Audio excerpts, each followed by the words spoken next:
2007-ci il Nexia 1.50'lərə dostlar. Zor saz sənədə son stramblyor maşın. Metan qazları bu. Kraskəsi bir qatar zənglər işlənə. Duracaq həqiqlə maşındır. 4 tane yumuşaq boş folla qoyulan maşına. Diskə molla da. Aynalara mənə knopkədə işlənə. Polikdə döşəliyən çixolaram. Yaxşısından qoyulan maşına.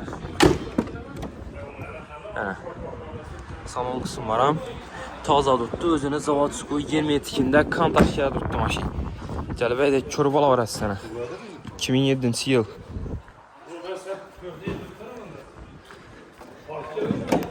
Dostlar, son stramblyor. Akkumulyatorları taza qoyulan, yeç yerində, udarı, çatnakı, sınıq yok maşındır. Gəlib edək, körübala var əslən.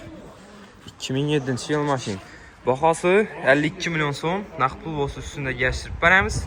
Maşinimiz Koşuşupur avtomarketdə satıb okuyuldu.